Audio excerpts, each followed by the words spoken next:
कानपुर से रोशनी अवस्थी जी, स्वागत है आपका। हाँ मैम, नमस्कार। नमस्कार मैम। हाँ, और डॉक्टर साहब को मेरा नमस्कार। मैं कितना भी धन्यवाद दूं आप लोगों के लिए, मेरे लिए कमी रहेगा। हमको इतनी खुशी होती है सीरियल देखने में। और ये सोच रहे थे कि जो पेट का नुस्खा डॉक्टर साहब बताते हैं, मैं उसे लिखती रहती हूँ, लेकिन फिर भी अपने लिए पूछ रही हूँ कि जैसे ये पेट में मेरे पित्त की थैली नहीं है, तो खाना नहीं हजम होता है, डकार आती है और मतलब गुड़गुड़ाहटपन पेट में रहती है। और बेटा की भी यही समस्या, उसका खाना नहीं हजम होता है, भूख नहीं लगती है। वो बेटा 22 साल का है, मैं 50 साल की हूँ। तो डॉक्टर साहब यही नुस्खा पूछना तो और भी लिख लूँ, वैसे मैंने डायरी पूरी लिख लिया है। सबको नुस्खा बताती हूँ, सबको अच्छा होता है, आराम होता है। मुझे भी बहुत आराम हो गया है गोंसिया से, तो मैं सबको यही बताती रहती, प्रचार प्रसार करती हूँ। शुक्रिया, करम, मेहरबानी, धन्यवाद।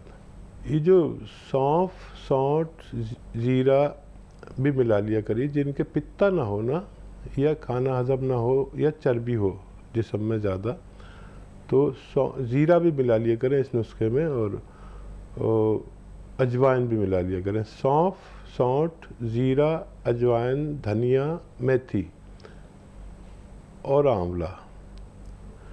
तो जिन लोगों के भी पित्ता ना हो, या चर्बी ज़्यादा हो जिस्म में या खून में, या वज़न कम करना हो, तो इस नुस्खे में अजवाइन और ज़ीरा ज़रूर मिला लिया करें।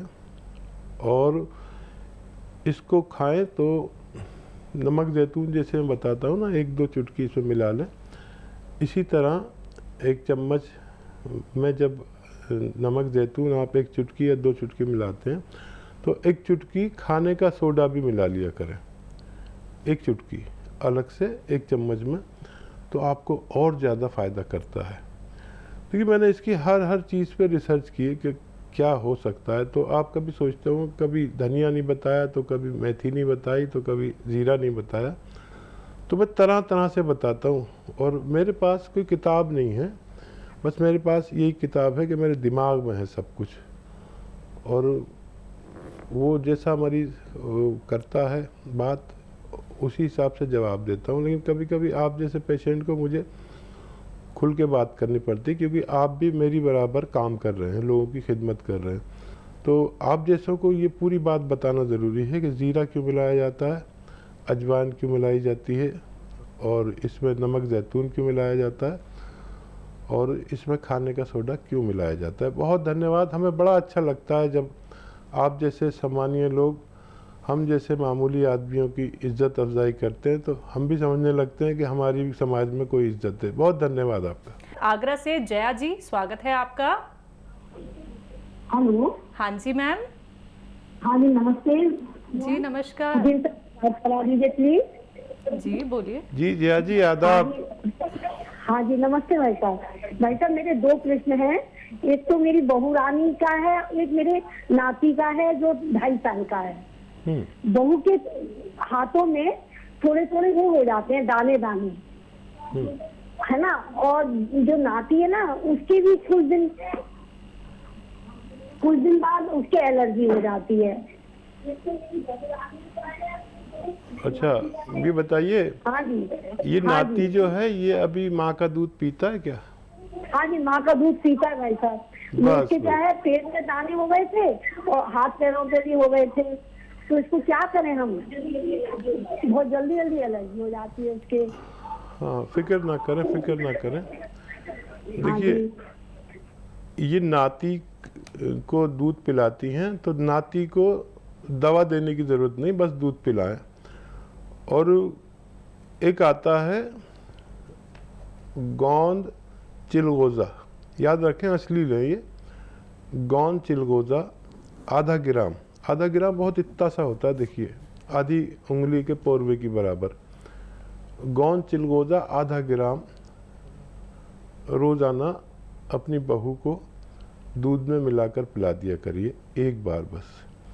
और जब ये दूध पिएगा ना बच्चा, तो ये खुद ही ठीक हो जाएगा बगैर दवा के, माँ के दूध से ही। बच्चे को मत दे देना, ये बहुत तेज़ होता है चिलगोज़े का गोंद। चिलगोज़ा एक ड्राई फ्रूट है जो सबसे महंगा आता है, और इसका गोंद उससे भी महंगा आता है।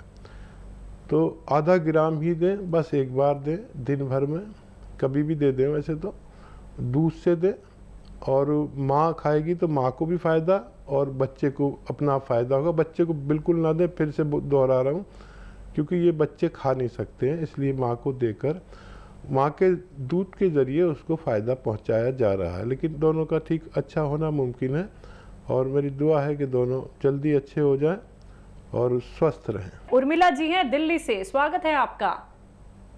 नमस्कार मैडम। जी नमस्कार। हकीम साहब को बहुत बहुत नमस्कार। जय हिंद, आदाब, स्वागत है आपका। बताइए क्या सवाल है?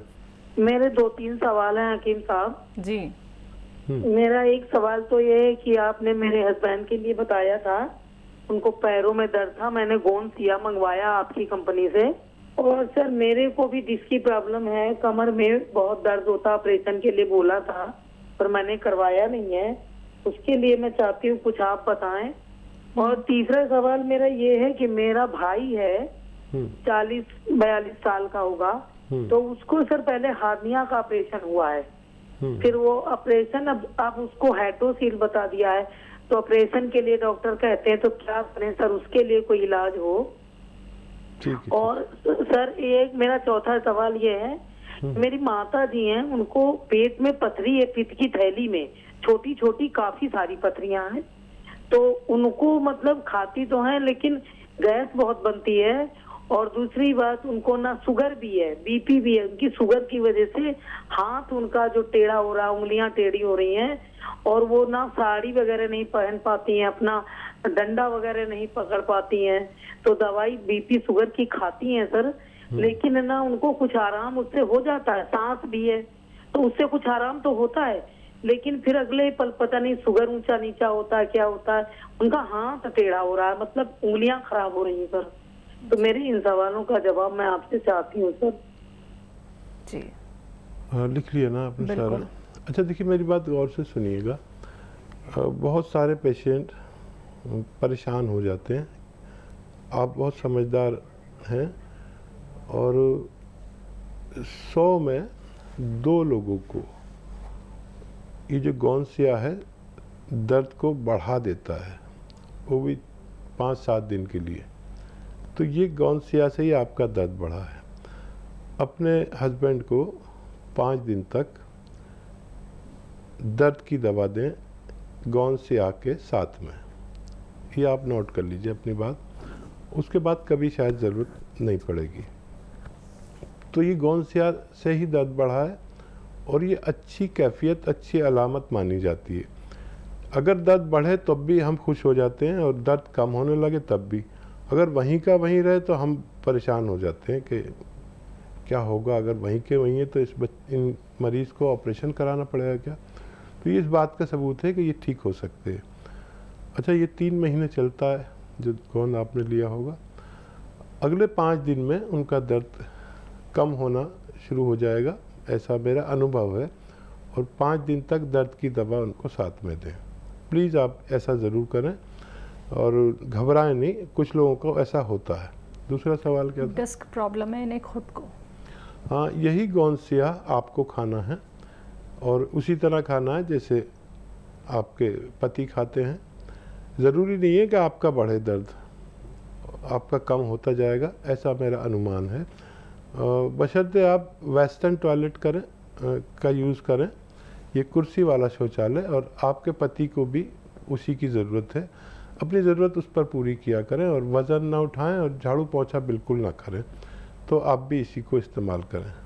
40 साल की उम्र है इनके भाई की, हर्निया का ऑपरेशन कराएं या नहीं कराएं, और हाइड्रोसेल बढ़ा हुआ है, ये कहा है इन्होंने। देखिए, नमक जैतून लीजिए, 100 ग्राम खरीद लें। और एक आता है अरंडी का तेल, आसान भाषा में कहते हैं, हर मेडिकल स्टोर पे मिलता है। कैस्ट्रॉल ऑयल या अरंडी का तेल कहते हैं। 1 चम्मच अरंडी का तेल और 1 चुटकी में जितना नमक जैतून आए, गर्म पानी में मिलाकर भाई को 2 बार खाने से पहले रोज़ पिला दें। ये इनके दोनों रोगों के लिए है और कम से कम महीना 2 महीना पिलाएं। भाई को भी आपके फ़ायदा होना मुमकिन है। घबराएं नहीं, अगर तकलीफ़ हो तो तकलीफ़ की दवा ले लें, दर्द की दवा। और क्या सवाल है? चौथा सवाल है माता जी के लिए, पित्त की थैली में पथरी हैं छोटी छोटी, गैस की भी प्रॉब्लम रहती है और शुगर बीपी भी है, उंगलियां टेढ़ी हो गई हैं। अच्छा देखिए, 2 चीज़ें बता रहा हूँ, आप लिख लें और 5 दिन दे बस उन्हें। तो सबसे पहले तो उनकी पथरियाँ निकलनी चाहिए। अगर छोटी छोटी हैं तो निकल जाएंगी, 3 mm तक की हैं तो सब निकल सकती हैं, उससे बड़ी हैं तो निकलना मुमकिन नहीं है, शायद ऑपरेशन कराना पड़े। आप खुद देखें उनकी रिपोर्ट और खुद तय करें। कलौंजी का सिरका 3 चम्मच, छोटे चाय के चम्मच, और जैतून का तेल 3 चम्मच 1 गिलास पानी में मिला दें और इन्हें सुबह निहार मुँह यानी खाली पेट पिलाएं रोज़ाना 1 बार, और सिर्फ 5 दिन तक पिलाएं। तो इनकी पथरियाँ पहले बाहर आ जानी चाहिए। और जब ये पथरियाँ निकल जाएं तो इनको आप ये कलौंजी का सिरका 2-2 चम्मच खाने के बाद पानी में मिलाकर दिया करें। तो इनकी शुगर यानी डायबिटीज़ और ब्लड प्रेशर को कंट्रोल करता है काफ़ी। और जो हाथों में कोई अकड़न या तकलीफ़ है जो भी है, उसके लिए आप 2 वक्त या 1 वक्त गोंद स्याह दे सकते हैं खाने के बाद। और काफ़ी सारी बीमारियां हैं, मैं चाह रहा हूँ एक एक करके उनका इलाज करें, बहुत सारी दवाओं से वो परेशान ना हो जाए।